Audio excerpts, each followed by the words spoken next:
The Daily Brad Devotions.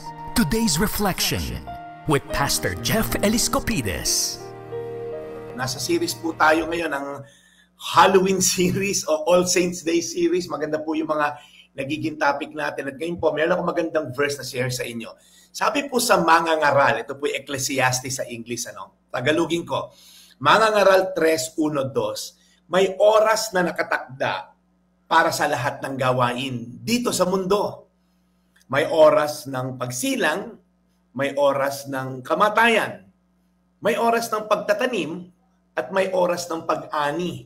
Ang ganda po ng sinabi rito, what this verse is saying. Unang-una po, there's a season for everything. Okay? So kung embrace the season po kung nasan kayo ng season ng buhay. So kung nasa season po kayo ng pagtatanim, ibig sabihin po, kailangan mo ng patience dyan. Kailangan mo ng kasipagan dyan. Kailangan mo talagang maging katulad ng sinabi ni Ted kanina, na traffic man, mapagpasensya. Kasi po may season talaga na nagtatanim tayo. Wala ka nakikitang resulta. Bakit yung seedling hindi man lang nag-i-sprout, hindi man lang umuusbong. Pero alam nga naman sabihin ng farmer, ay walang kwenta tong pagtatanim na to. Tigilan na to, kalokohan to. Hindi po.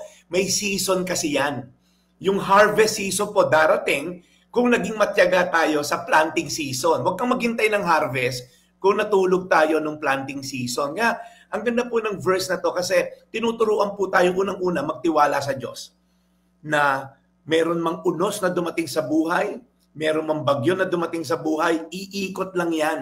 Darating ang panahon, aayos din yan. Darating ang panahon, yung harvest season will be there. Ganon din po yung sinabi, may oras daw po ng pagsilang, ibig sabihin, nagbe-birth ka ng isang bagay sa isang buhay. Whatever it is.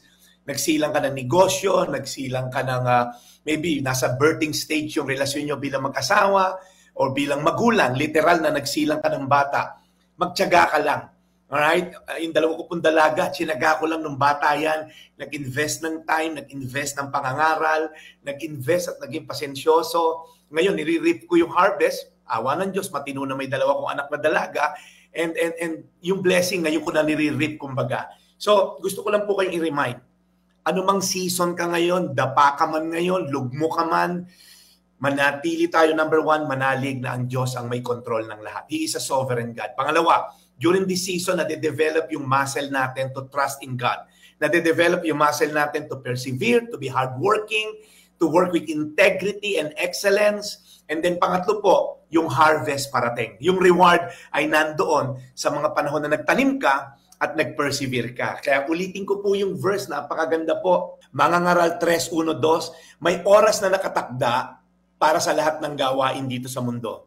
May mga oras ng pagsilang at may oras ng kamatayan. May oras ng pagtatanim at may oras ng pag-ani. Yan po iwanan ko sa inyo ngayon at nawa ay magtiyaga tayo, mag-persevere at manalig sa Diyos who is in control. Panginoon, maraming salamat dahil alam namin ikaw ang Diyos na in control ng lahat ng bagay sa mundo. So, inaalaw mo yung mga birthing stage sa buhay namin. Inaalaw mo yung planting season dahil hindi ka spoiled, hindi ka nagpapalaki ng spoiled na anak. Gusto mo kaming maging involved sa gawain mo. Gusto mo kaming maging masipag, matyaga, at tumatawag sa'yo, maging dependent sa'yo. At Lord, yung harvest time is coming. Pag harvest namin, the blessing is about to come. Salamat po sa pagkakataon na to. Sa mga kababayan namin ngayon na nagre-recover pa lang sa bagyong dumaan, Lord. Alam namin ito si bagyong Christine, nagdulot na matinding dagok sa bansa namin. Pero Lord, again Lord, babangon kami dahil nandiyan ka upang magapay sa amin. Salamat Lord sa blessing mo. In Jesus' name. Amen.